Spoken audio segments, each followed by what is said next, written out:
Hello, everyone, and welcome back to Coach Craig's Sports. This is my Week 3 NFL DFS Court Pick video. So if you did not watch Week 1, this is kind of how it's going to go. I'm going to go through one player that I like at each position for both DraftKings and FanDuel, and just kind of go through their price tags, kind of their projected ownership, and their optimal appearance rate according to Run the Sims for both FanDuel and DraftKings, and then kind of a little bit of reasoning why I like them overall.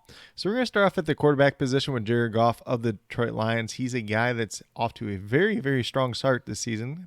A little bit surprisingly, but goes against the Minnesota defense this week. You know, it's a little bit hit or miss defense. In recent years, they haven't been quite as good. They are missing a big piece of their defense with Harrison Smith out this week. Andrew Booth Jr. is also out, but he hadn't been playing too much as a rookie. Patrick Peterson's not looking too good as the aging corner that he is. So there could be some opportunities for this Lions passing game overall. You got a guy like Amon-Ra St. Brown in the slot who should have a little bit of advantage over Chandon Sullivan overall. Jared Goff's $5,800 on DraftKings and $7,100 on FanDuel. A pretty cheap price tag on both sites. He's averaging 21.3 points on both sites as well. His projected ownership on DraftKings is 4%. His optimal appearance rate is 2.3%. So going to be a little bit more chalky than he is appearing in the optimal, but I still think there's a decent amount of upside there.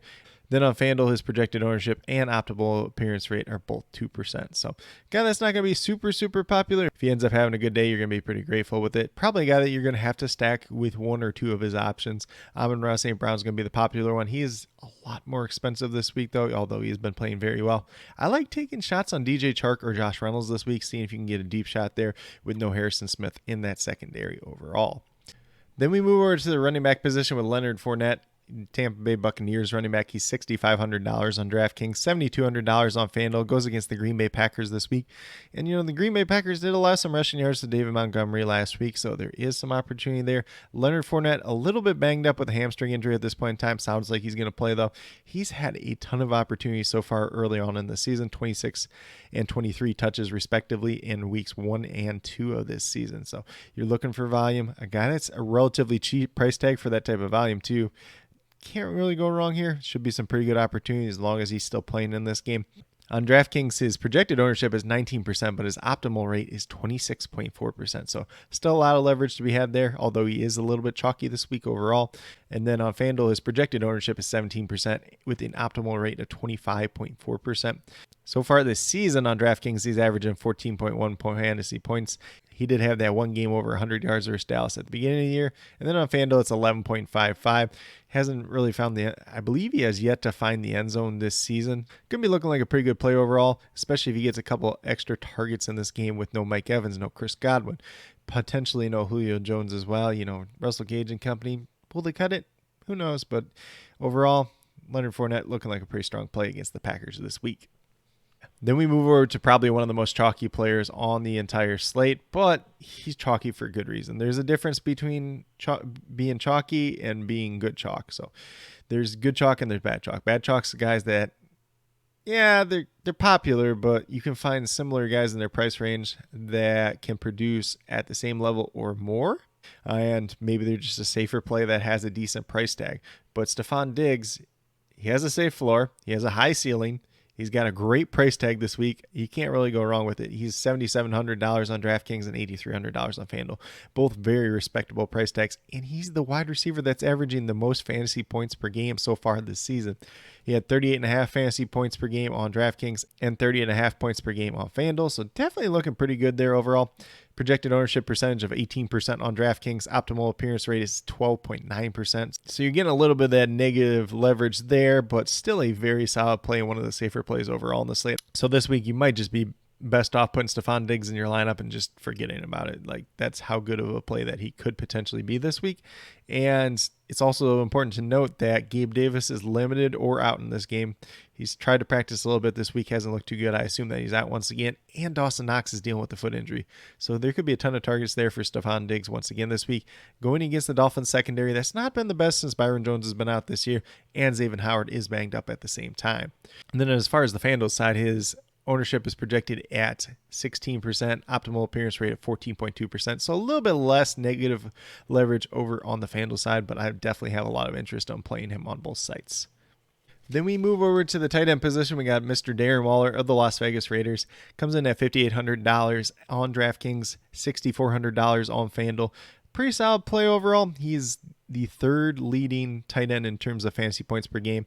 On DraftKings, it's 14.5, and then on FanDuel, it's just under 12 fantasy points per game. The big news here for the Oakland Raiders is Hunter Renfrow is not playing this week. He has a concussion. So that's going to open up more targets for guys like Darren Waller, Devontae Adams, Matt Collins, and further down the road if you want to go down that far. But Darren Waller is probably going to be the biggest beneficiary. This Tennessee defense is very banged up at this point in time. Zach Cunningham, one of their linebackers, is questionable, although he's not the greatest coverage linebacker either. So if he doesn't play, there is a chance my boy Dylan Cole, who used to be on the Texans too, ends up playing. He's actually pretty good in coverage. So you might almost be better having Cunningham go out and be kind of banged up and play through it. And that might help Waller out just a little bit more, but definitely a great matchup for him overall. In terms of his ownership percentage on DraftKings, it's 5%. And then he's coming in at an optimal rate of 5.8%, so a little bit of leverage to gain there. And then on the FanDuel side, projected ownership is still around 5% and coming in at 7.2%, so a little bit better play on FanDuel overall. But definitely have a ton of interest in Darren Waller once again this week. Then last but not least, we get to the defense, and we have the Houston Texans defense. Yes, I'm a Texans fan. You could call this a homer pick, but it's really not a homer pick just because they play the Bears this week. And, Justin Fields is still a very young and inexperienced quarterback. He's got 2 interceptions thrown this year. Bears offensive line's allowed 5 sacks as well. Texans defense has had 5 sacks the first 2 games and 2 interceptions as well. So there is some upside here. They're averaging about 6.5 fantasy points per game. In terms of projected ownership on DraftKings, they're 6% and coming in at an optimal rate of 4.5%. So a little bit negative leverage there, maybe a little bit chalkier than I would like, but still a team that I'm very interested in. The Raiders are another sneaky defense, especially with Tennessee's banged up offensive line and not being the greatest offensive line. Then they obviously lost Taylor Lewan last week. And then for FanDuel, in terms of ownership, Texans are coming in about 5%, and then the optimal rate is about 3.8%. So they might be a little bit more chalky than I would like this week, but still a good play overall. And then with that being said, if you play these 5 players that I do have listed here on DraftKings, you have $21,600 remaining, $5,400 per player. So not like an abundant amount of money, but there's some pretty good cheap pay down options overall on the slate this week. So definitely have a lot of different options there. Be sure to check out my cheat sheets over at WeBetATS.com. I have one for both DraftKings and FanDuel. And then on the FanDuel side, you would have $27,200 remaining, $6,800 per player. So a little bit better on the FanDuel side, but you also have more money to spend in general as well. But with that being said, these are my 5 core picks for NFL DFS Week 3. As always, if you have any questions related to NFL DFS, be sure to let me know down in the comments below. Also, be sure to let me know who your favorite play for this week is, whether it's somebody that's in my core 5 here or whether it's a completely different player. Definitely interested in hearing what you guys have to say. If you like this format, be sure to let me know. If there's anything you'd like to see changed just a little bit, be sure to let me know that as well. Definitely trying to give you guys the best information as possible while trying to make the video not too terribly long at the same time. But if you have any more questions, feel free to reach out to me. And then if you'd like to see my full player pools for potentially this week, potentially a future week as well, definitely be sure to check out my Patreon, patreon.com/Coach Craig Sports. There's also a link down in the description below. If you do that, you're going to get the DFS and you're going to get my snap count spreadsheets, some matchup sheets, as well as my weekly ranking. So definitely a good value there overall for a very, very small donation. But with that being said, if you are new to my channel, please consider subscribing. Definitely would appreciate it. Helps to build the community that we're trying to build here at Coach Craig Sports, which is one that's truly for you, the viewers, helping you with your DFS, primarily MLB and NFL DFS at this point in time.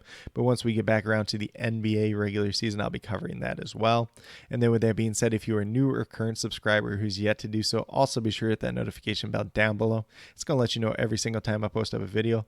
Like I've been saying, I post up daily MLB DFS videos, and then as of right now, it's just been the core pick videos for NFL DFS. I know I missed week 2 just because I was out of town, but I'm going to have one for week 4 as well. Might start working in some other NFL DFS content too as well. See how you guys like that going forward.